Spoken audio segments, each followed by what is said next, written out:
Yeah. It wouldn't necessarily be bad for you to be into a Glock. So, at some point, I mean, even if it's not a real Glock, you know what I mean? It's like, Well, you know what, though? It's a shit ton of content if you're building it from a fucking 80% lower, a quote-unquote ghost gun. Especially if it doesn't run right and I run circles around you with a factory Glock. On this episode of the John1911 Podcast, Freeze is tempted to build a Glock again. New York homeowner arrested for inherited gun. Anti-gunner activist knocks his wife around. And Hillary Clinton still has no shame. Okay, good morning, everybody. This is Marky and Freeze, and this is episode 135 of the John1911 Podcast. How's it going, Freeze? Pretty good. Bit wore out. It's been a rough, first of the month and all that good shit. It's been rough at work, but yeah. I'm persevering, a lot of coffee, a lot of hard liquor, and, what the hell? Yeah, I mean, it's well, when it gets warm, the crazies come out. Jesus, man. The freaking Fruit Loops have been out in droves. Because they don't start leaving their freaking, I don't know, their tent camps or their hovels or wherever the hell they live under the bridge. They don't start leaving till like 9 o'clock at night. And then they raise hell all night long. Yeah. So, I mean, dude, I've been there. There was a time when, I didn't leave till 9 o'clock at night. I'm well aware of that. Yeah. Matter of fact, that's how we met. That's how we met, working the thirds. Yep. Like, hey, are you a gun guy? Hey, are you a gun guy? Check out my 1911. My 1911's bigger than your 1911. Gun guys are just like hookers on the street corner. They find out a way to tell you who they really are. Hey, baby. That is so freaking true. And that's actually how we met. God, how many years ago was that? Jeez. It's well over a decade ago. Yeah, absolutely. Well, speaking of which, because we were just talking off pod, and I was like, nope, stop, save it for the podcast. Yeah. Centerfire Systems is selling parts kits for Glock pistols, and you had talked about maybe building a Glock ghost gun or whatever, but we couldn't make the economics work out because we couldn't get the a slide and whatever.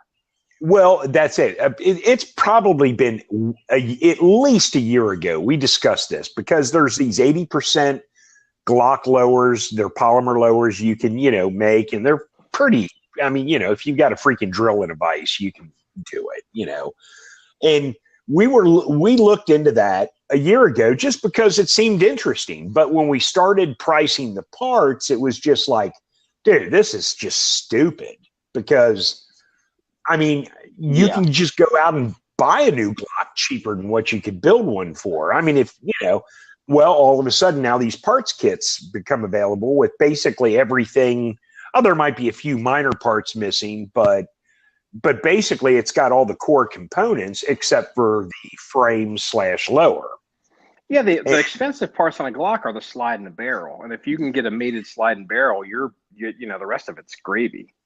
Oh yeah, exactly. And you forwarded the email to me, and it's like, well, and you're like, hey, are you interested in building a Glock? And everyone who's a fan knows that I am not a fucking Glock guy.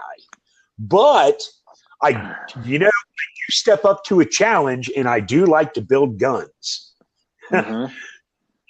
I mean, it is kind of one of my hobbies. Yeah. So and it's also something, because the thing is, to you, it wouldn't be a Glock. It would be better than a Glock, and you would use it to try to like shit talk all the Glocks. Oh yeah, because when you're running all your piece of crap pizza boxes, I can sit there and say, "Oh, mine's so much better," or I could say, "Wow, mine is so much worse." Because it's a two-way street. It is. The thing is, look, there's different silos, or I guess silos would be the go of like gun people and kind of like what their goals are. I think a lot of people don't really want to acknowledge that not everybody has the same goals. But the truth is, and it's taken me a while to accept this about you, you enjoy chasing function.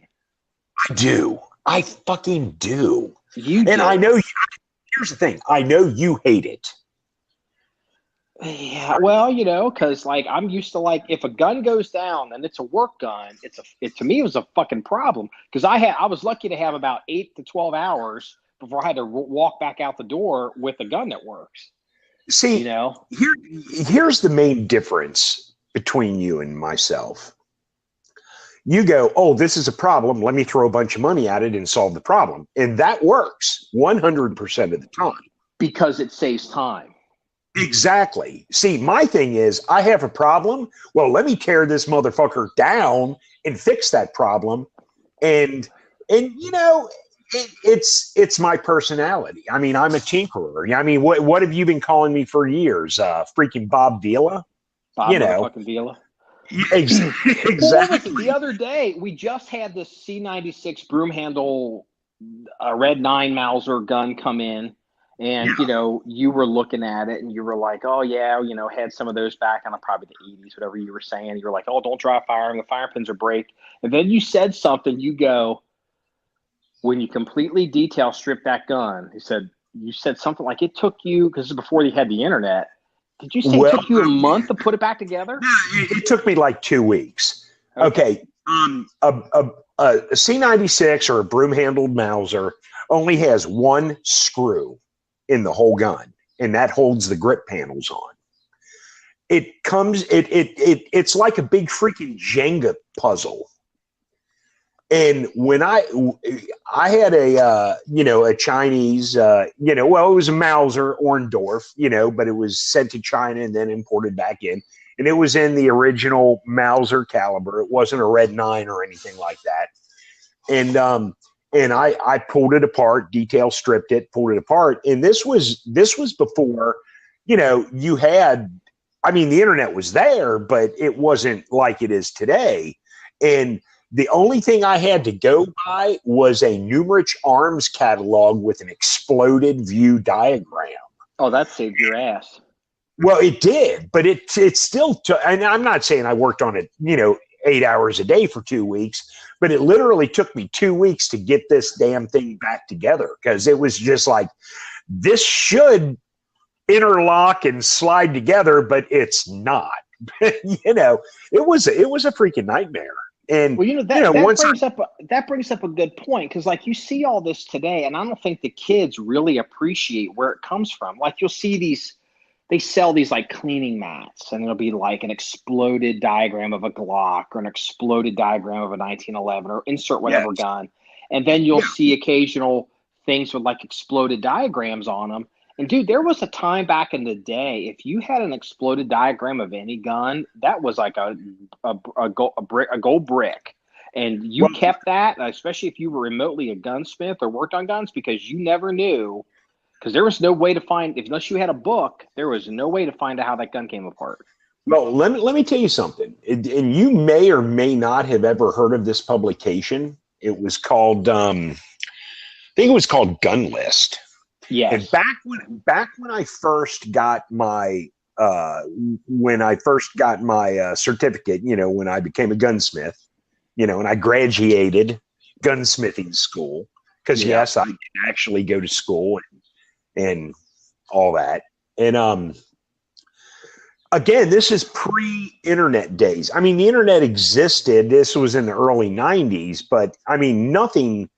I mean, back when I was taking my gunsmithing classes, I mean, I was running like AOL 3.0 on my computer. Dial-up. I mean, there just wasn't that much information out there. And in this publication, it was a monthly publication, and you had to have an FFL to get it.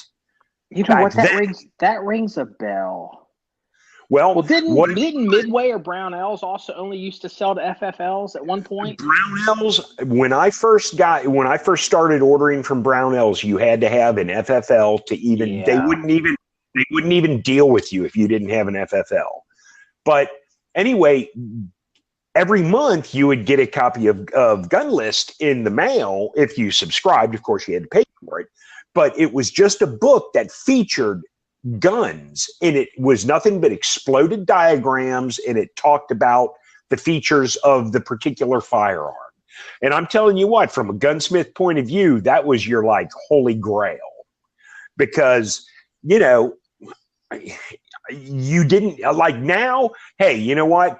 I want to learn how to change oil in my car. I want to learn how to build a bazooka. I want to learn how to whatever.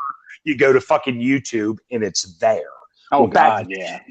Back then, YouTube didn't exist. You know, none of this stuff existed. And, you know, now I'm sure Gunless probably isn't even in existence anymore because there's really no need for it. But, you know, I mean, you know, this is going back old school style. And I'm telling you what, down in my basement still on my bookshelf, I probably have about a dozen Numerich Arms catalogs or you know, just that I picked up over the years, and I keep them for reference because I haven't seen one of their current catalogs. You know, Gun Parts Corporation, Numerich Arms, they're basically a website now. I mean, I don't think they mail stuff.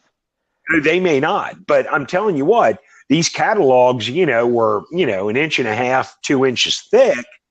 And it was nothing, you know, because that's how you ordered back then. You ordered from the catalog, and it had nothing but exploded diagrams of all these different firearms. And, you know, it had parts numbers categorized on it, and you call and order a part if you needed it. But you know what? That brings up another good point, because you're like 1.5 inches, 2 inches thick. Here's the thing. Again, I don't think people appreciate this. Back in the day, if you sold stuff through the mail, you had to have your entire catalog published or nobody ever found it. So you would have a screw or a spring or a grip handle to some obscure gun. You had to put that in the catalog and hope sometime within the next 5 years, somebody would look it up and go, yeah, I'll take one of those. Because otherwise, no one ever knew it was in the warehouse. Exactly. Exactly. And I remember back in the days, like I had gotten a catalog, I think it might have been from Brownells. And I remember it was, to me, I mean, I was a gun guy, but I wasn't like I am now. And I remember just being overwhelmed by the catalog. I could hardly read it. Like I couldn't hardly like understand half the stuff that was in it. And just being like, oh my God. I mean, I was like, what is this? What is that? Like, it wasn't all full color with diagrams and stories and like, you know, it was just, you know, it was like reading a data sheet. It could have been printed on green bar paper. You know what it's like? This is a good analogy. It's like reading a cookbook and you don't like to cook. Yeah. You know, cookbooks are important if you want to cook something. But if you're not preparing a recipe, why the hell would you want to read a cookbook? And they were the same. It was the same way.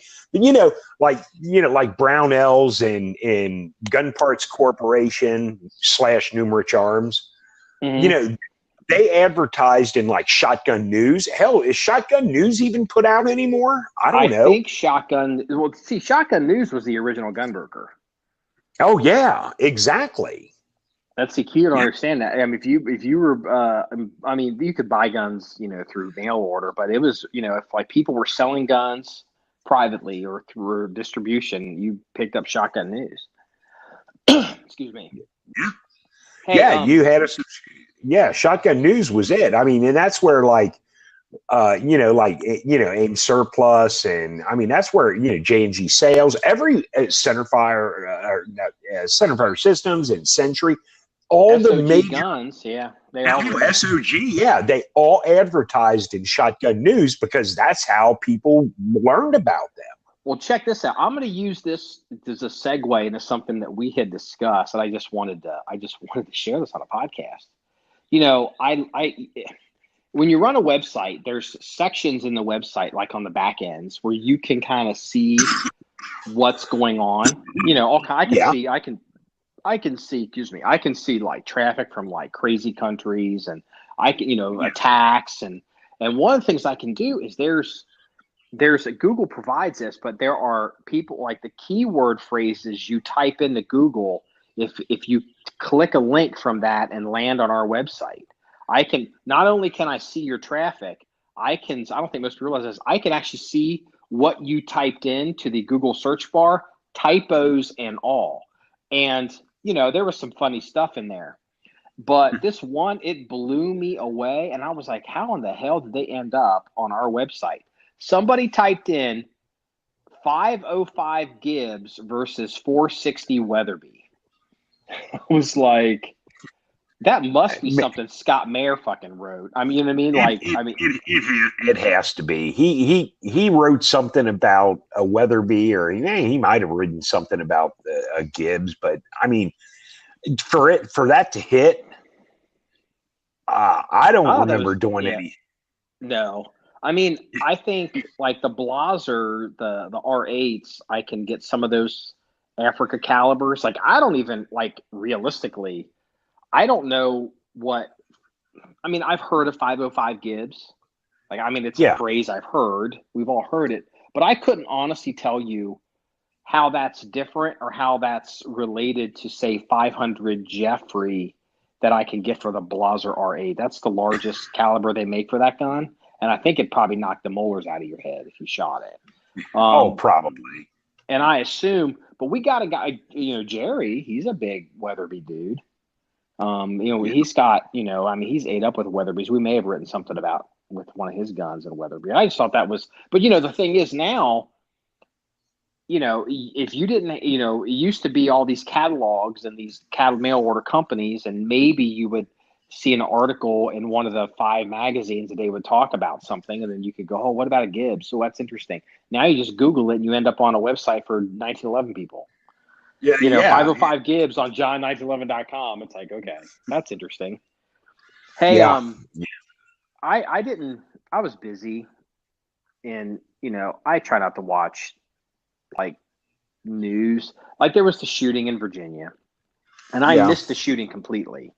But then when it started to develop and they're doing the story, and I'm like, I'll be honest with you, to the listener at home, I didn't even watch it or listen to it, because the thing is, one thing I've learned, one, it's going to be super negative, and I don't want to be negative.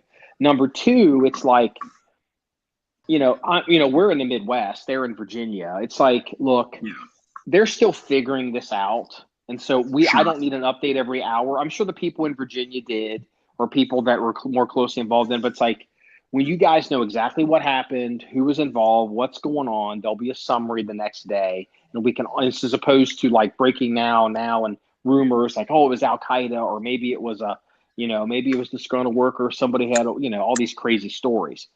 Well, apparently it has come out. I've seen it reported in a couple places. I have not confirmed it because I haven't reached out to anybody. They're saying he may have used a suppressor. I saw an article on that.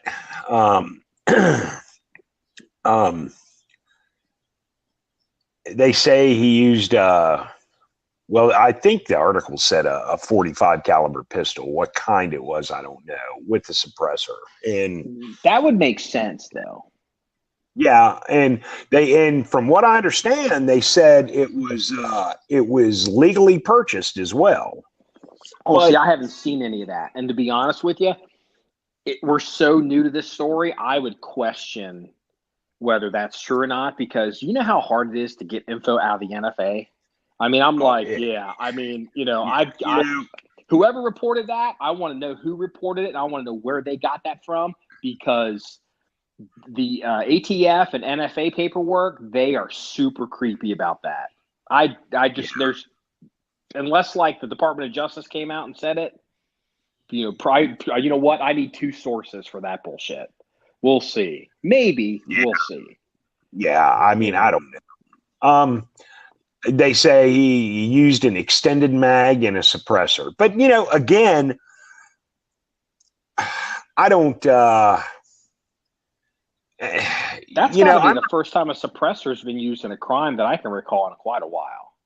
Yeah, I mean, I don't know. I'm not taking it as gospel. I mean, maybe he did, maybe he didn't.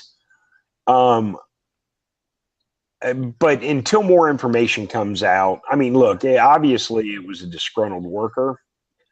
Apparently, like, like what, like a road worker maybe, or some kind of like, I mean, I keep hearing engineer, and it's like, well, is that like an engineer, like a PE engineer, or like a, like a highway engineer, which is a guy that drives a dump truck? I mean, you know what I mean? I don't know. But you know what, though? This is going to be interesting, though. Okay, let's say for the sake of argument, it was a 45 with a extended mag and a suppressor. Guys, white, corn-fed male, NRA member, blah, blah, blah. Is he? Okay. I don't know. I'm just saying hypothetically. Okay. Let's just say all this is true. Okay. Let's see how the media runs that, because the last school shooting we had a transgender Democrat and a gay dude that shot the place up, and the media dropped that like a hot fucking rock. Dude, you know what? You're right. They did drop that. Yeah. So let's see how this plays out, because a liberal trans person, who's disgruntled and his gay buddy shoots up a school. Fuck that. We're not talking about that. Oh, white homeboy, NRA, suppressor, extended mag. Let's run that into the ground. We'll see how this plays out. One of the things I always have to be careful, because I'm very jaded and cynical when it comes to the media, because I have been burned by them so many times. Somebody makes a comment, like they make these assumptions, unless they're gun people, like now, semi-automatic has now become fully automatic or full semi-automatic. Now, basically, I'm to the point now that I hear a mainstream news source says a gun had an extended magazine. Basically, in my mind, unless I see verified proof of that, to them that basically means it holds more than 5 rounds. Yeah, well, yeah, I mean, yeah, you're not wrong there. Mm-hmm. And so you gotta really be careful because this is like, that's why, like, I saw a suppressor comment and I'm like, we'll see, because it could have been like because again, I didn't know, and it's like, great, some douchebag kid has got some douchebag gun with a douchebag fucking barrel shroud on it, because and they're like, oh my god, it's a suppressor, you know what I mean? You just don't know. And it's sad, and I hate to hear this kind of stuff, and I wish they wouldn't make this stuff. There's some correlation between giving these people a platform to, like giving them a lot of media attention and possibly encouraging more people to do it. I mean, yeah, I don't know. Look, I hate talking about this kind of shit, because the truth is, it's super negative, and we don't want to be negative. And I mean, exactly. The man's a murderer. He's not a supporter of the Second Amendment. He's a fucking murderer. But I just thought it was interesting because it was a suppressor. Obviously, he's a lunatic, because normal people do not just go in there and shoot up their fucking workplace.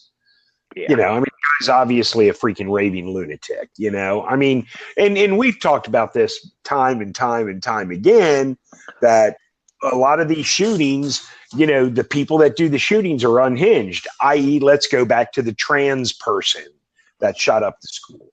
Trans people, well, basically, when you get right down to it, and I know I'm probably going to piss off a bunch of people, but look, how to say this without trying to piss off too many people. Basically, they're not right. Now, that's argumentative.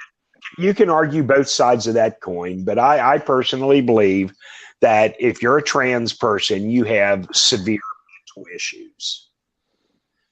I mean, I'm going to try to be generous to the other side of the argument and put it like this. I mean, if a person who feels that way obviously feels like they're in the wrong gender, they would have to agree that they obviously have huge problems, because that would be awful. I mean, like this, it's almost incomprehensible to me. It'd be like me thinking, yeah, I'm a dog, I should be human. You know what I mean? Like, I'm not trying to trivialize it, but I think, to be fair, they would have to at least admit that they have problems, because it's a huge problem for them. So, yes. Yeah, and I mean, look, and look, I actually know one trans person, nice guy. Well, oh, dude, anyone that works third shift, I used to know. Oh, come on. I mean, that people don't understand this. If you were out and about third shift in any medium to major size city, the whole basically, the only people you met at night were cops, dopers, trans people, prostitutes. Because a lot of trans people, they go out at night so they can kind of like practice. Strippers. I mean, because when the strip clubs close, God, I probably, well, when I say no, I'm not talking about like we're personal close friends, but I mean, I probably know 20 strippers just because I'm working at night, and when they're transient from their place of employment to home, we interact. I mean, that's just the life of a third shift person.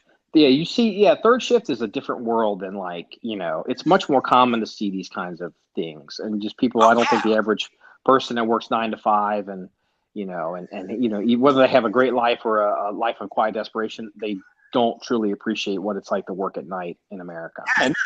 And look, working at night, trust me, is not for everyone. There's a ton of people out there that just flat out can't do it. Well, I used to have this theory, and I told this to you, and my theory used to be that, like, at daytime, on daytime, like, let's say take any city. I'll use New York City. It's probably an extreme example, but just to prove a point. Okay. In New York City during the day, you've got the mayor de Blasio, you've got the commissioner of the police department, and you've got the city council, and you've got the bankers or the whatever, or the public servants, or you've got the wealthy donors or the high society people. I mean, maybe even you've got, like, on the police departments, you've got the captains of the precincts or the districts, and they run the city. That's all true. But from about 11 p.m. at night till about 6 o'clock in the morning, they don't run shit. The mayor of fucking New York is not the mayor at 3 o'clock in the morning. And the mayor of fucking Seattle is not the mayor at 3 o'clock in the morning. And a lot of people don't understand that. They don't believe it. They don't realize that, like, from power shift or in the middle of the night, there's a different world. There's a different world. There's different rules. I would even go as far to say, now that I'm retired, there's different laws. And that's so not politically correct to say, but there's shit that goes on at night that's like, well, the line's a little fuzzier. We're at 4 o'clock in the afternoon. Everybody's going to fucking jail. Yes. And it's just the way it is, because everybody has to try to function to get through the night until the mayor and the people that are supposedly in charge of the world get in at like 8 o'clock in the morning. And see, that's like, I have a whole big view of things like that, where that's a digression. Hey, I want to talk about this. I don't know if you heard about this one. So we're going to talk about something positive but weird. It's in New York, actually. So there was this person in New York. I guess they were a homeowner, and somebody broke into their house. They were home, and this person was coming up the stairs. I think the way it was reported, like, stop, go away, I'm fucking going to hurt you, whatever. And so they shot the person. And I don't know if the perpetrator died or was what, but the person was shot. Police were called. Yeah. They got there. The homeowner was charged. Check this out. The homeowner was charged for illegal gun possession. And here's why. The gun was legal. The homeowner did not have any disability. So he or she could have, whoever it was, could have owned the gun. But apparently the gun was the homeowner's, like, father's gun, and the father passed, left it to their descendants, and this homeowner never went to the state of New York and, like, registered the gun with the state. So they're saying it's an illegal gun. Really? Yes. I mean, but you know what, though? That fucking New York, that doesn't shock me in the least bit. It really doesn't. I mean, New York, California, Massachusetts, it's like they're just so ridiculous. I mean, I honestly, I truly could not live in I couldn't live in those states. That sounds like a story that you would hear out of like in London now. Yeah. You always hear these stories about these people getting arrested for using guns in self-defense in England.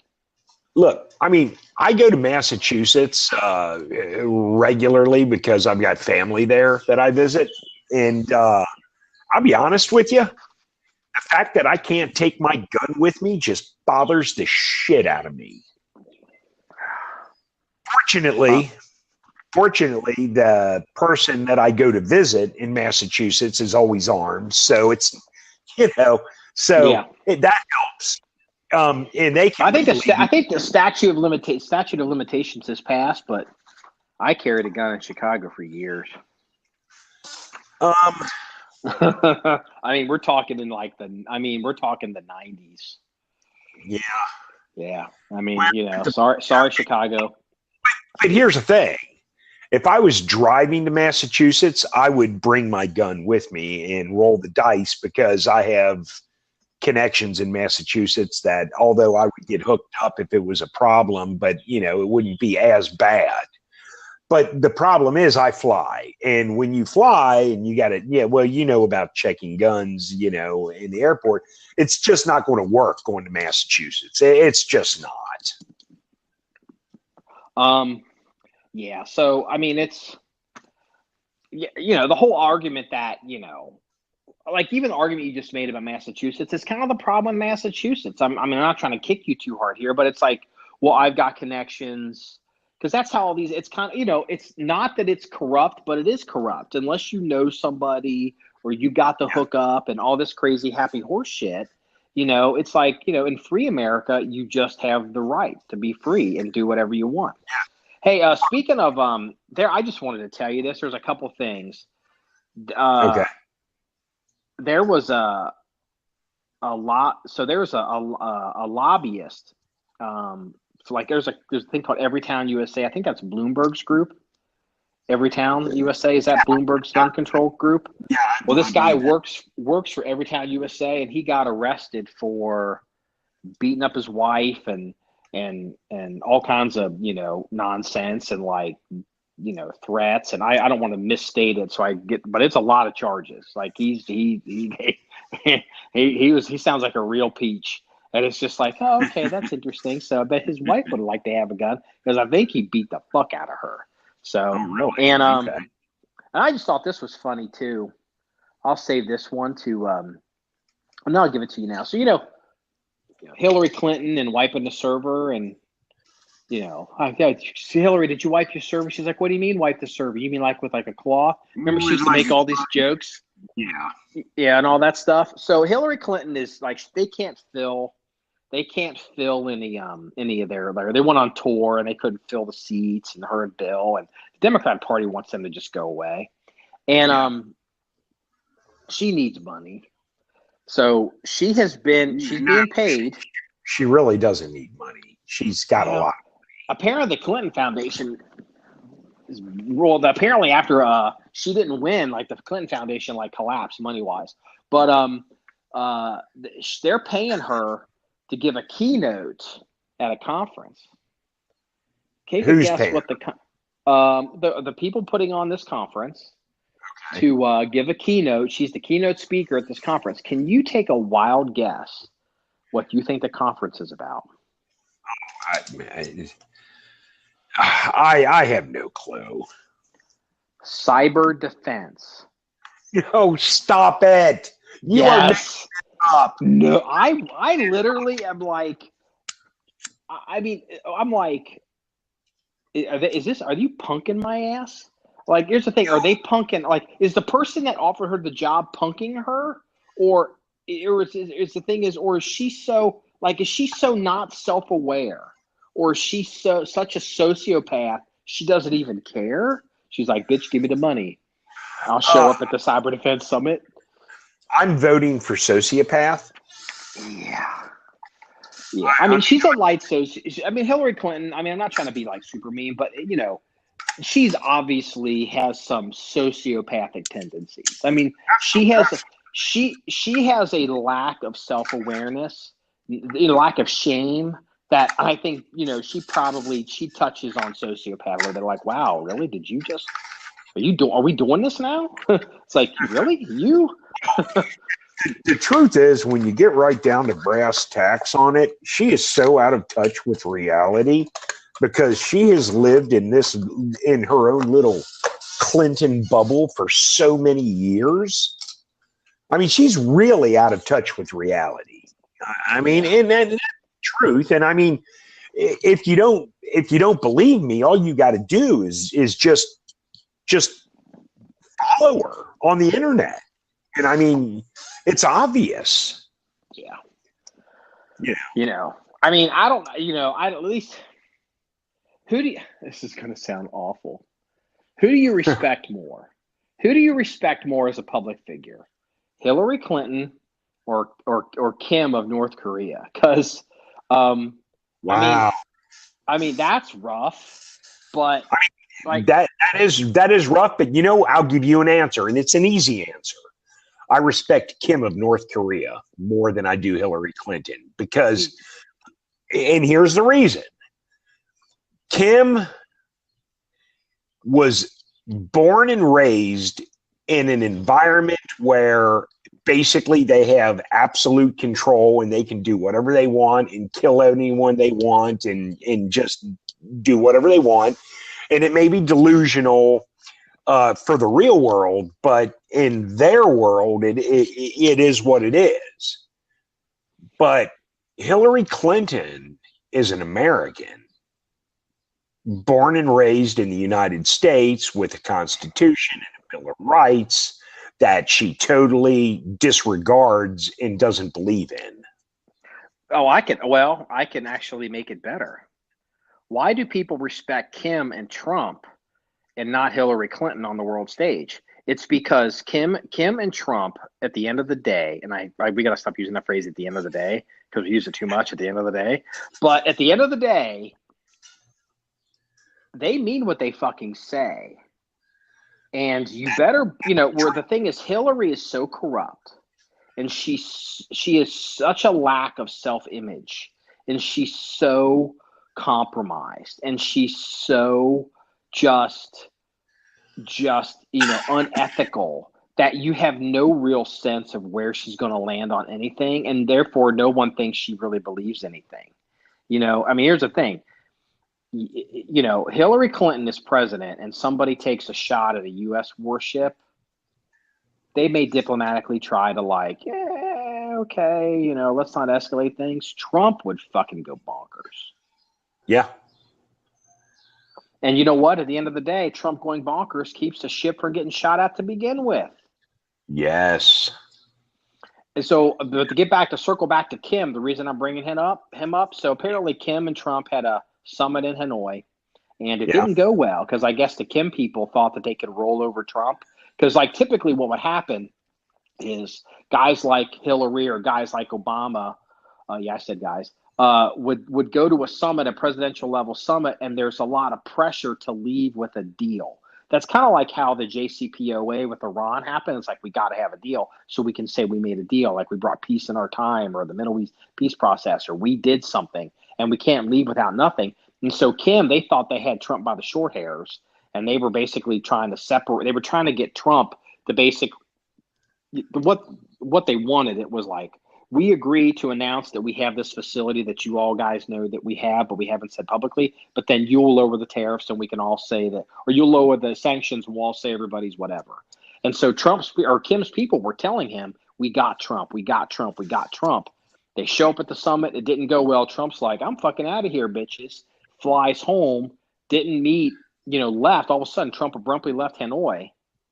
And then Kim, it just has come out. A bunch of those negotiators that were advising him, he killed all those people. Did he? Yeah, put a bunch of their families probably in concentration camps or whatever, gulags.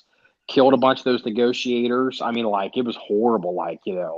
I mean, think about, like, now they're showing photographs of those negotiators leaving Vietnam and the looks on their faces, and now you look back on it like, oh, God. Because they made Kim look like an asshole. You know, and again, you can make Hillary look like an asshole, and she'll just lie to your face. Yeah. You know, get Susan Rice to go out there and like say that Benghazi wasn't a terrorist attack. It's fine. We don't give a fuck. I'm just trying to win an election in 2016. Exactly. So well, but that brings up an interesting point though. When Kim looks like an asshole, he goes home and kills everyone. I mean, you know, are you saying somebody should create a red flag law for Kim? Hey, Kim, just saying. Yeah, you know what? If anyone needs a red flag fucking law, it's him. That's for damn sure. Yeah. You know, speaking of red flag laws, sheesh. Yeah, I know. They just, it's called mental adjudication. That's what we got to stop letting crazy people walk around society until they catch a felony. We know who the crazy people are. It's like, maybe you should be under community control. I tell you what, I can't go too much longer here because I got an appointment I got to get to in a little bit. But I want to share this crime story. I don't know if we talked about this or not, but I wanted to, and I may post some stories of it. This has happened before, but China is like so dirty. Like you can buy anything from China. Like you can literally buy anything. Like you could get on Alibaba and probably buy heroin or fentanyl or heroin or you can seriously, you just buy it and have it shipped, and if it gets through, it gets through. I mean, crazy shit. Well, apparently it's happened again. So China is making, quote, airsoft full auto switches for Glocks again. No, and a bunch of people were buying airsoft full auto Glock switches and getting them to the U.S. as toy parts. Yeah. And now the ATF's running around trying to scoop them up. Apparently they busted some doper with one. And they were like, where the fuck did you get this? And they started, and so now they've gone to like PayPal and they've got the account, and now they've got all the people who supposedly bought these things, and they're going around and rounding them up. Well, I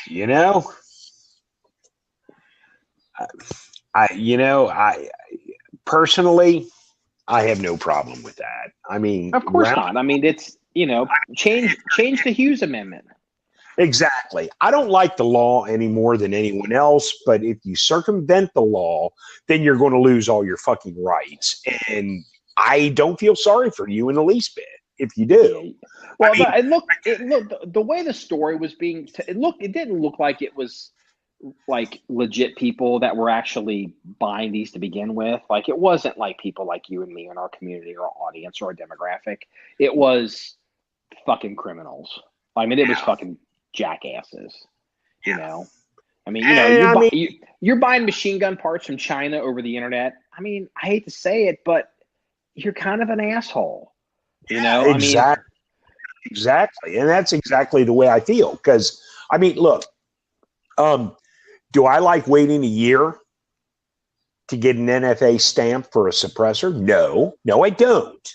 I think it's goddamn stupid. But until the Hughes Amendment and all these rules gets changed, I mean, it's what we have to deal with, But if you're going to try to buy stupid shit from China to get through and you get busted in the process, then, again, man, I have no sympathy for you whatsoever, because you know what? I don't like waiting the year to get my tax stamp approved. I don't like spending the $200 to get my tax stamp. But guess what? Stand in line, motherfucker. Get in line behind me, because I'm doing it right. Whether I firmly believe it's bullshit or not is a whole separate issue, but it is the law. It is what we have to deal with, and I'm doing it right. And if you're going to try to skirt the law, then fine. When you get busted, I don't give two shits about you whatsoever. You know what? I'll tell the story, then we'll wrap this one up. This was over 20 years ago, and this person may very well be dead now. But I was working out of the gym, and I was known as a gun guy. This is probably closer to 30 years ago. Close to 30 years ago. And I'm getting called out here. But this guy comes up to me. He's like an Army vet dude. I mean, he was always wearing fatigues and stuff at the gym. And actually, he was a government employee. Comes up to me one day and he's like, "Hey, Marky, would you like to buy a machine gun?" I'm like, "What are you talking about?" And basically, long story short, he's got this AK-47 that a buddy of his who like knows how to do it made for him, converted it or something like years ago. And he was like maybe looking to finally maybe just get rid of it. And I'm like, is this thing registered? Is this, and it's like, no. And, oh my God, it was like so cheap. It was crazy. And even back then when the stuff wasn't super expensive, it was still like, what the hell? And it's like, no, I don't want to go to prison. Nobody needs this bullshit. I'm going to follow up this story with another story. I'm sure I've told you, but I've never talked about it. But we got to do it quick because I'm getting called out. Go ahead. Okay. So a Milsurp buddy of mine who lives down around Lake Cumberland in Kentucky. That's all I'll say. That's pretty close, but okay. Make it quick. Contacted me and said, "Hey, I've got a German MP40 and a Thompson M1A that a guy I know is selling, and he threw prices at me and we negotiated, we bargained back and forth. He came up with a reasonable price. Now, mind you, reasonable prices back in the early 90s compared to today are ridiculous. So anyway, we brokered the deal and the deal went through. I sent him the money. Sent him a postal money order. He got the money order and then he emails me and he says, "How do you want them?" And I'm like, "What do you mean? How do you want them?" He's like, "Do you want me to send them to you? Or do you want me to band cut them? Or do you want me to torch cut them?" And I'm like, "Are these live and fully functional?" And he's like, "Oh, yes." I'm like, holy shit. No shit. And I'm like, and of course, they're not registered or anything. I mean, they didn't make the 68 amnesty or anything. I mean, these things were illegal as fuck. So I told him, I said, so I did the next best thing. Instead of saying, "Oh, send them to me." No, I said, "I want you to band cut them." Not because back then you could band cut goods. I said, band cut them, but I actually told him cut it. Cut them. So I could make DWATs out of them. So he cut them for me and sent them to me, and then I was able to have them welded up. Was this pre-86? Post-86. This was about 92, 93. But what happened is the guy that owned them was an old World War II GI vet that had died, and I don't know if it was his son or his grandson or whatever, inherited these and was selling them because he wasn't a gun guy.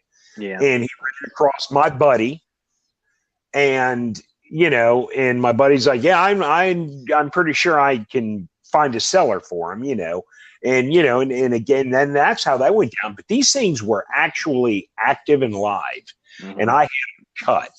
Now, I know a lot of guys are being like, "Oh my God," but you know what?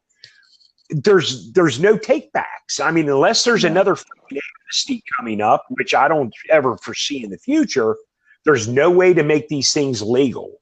And that's the gamble that I think some people now are trying to maybe plan on. It's like, oh, if I can just hold some stuff back and then there's an amnesty, I can show up. But we can't. But you know what? We'll save that for another podcast. So. All right, this wraps up episode 135 of the John 1911 Podcast. If you want to see any stories or links or pictures of the things we talked about, go to our website. We'll have them in the comments section. That's at John1911.com. That's JOHN1911.com. Remember, it's all about shooting guns and having fun. Everybody, have a good day. See you later.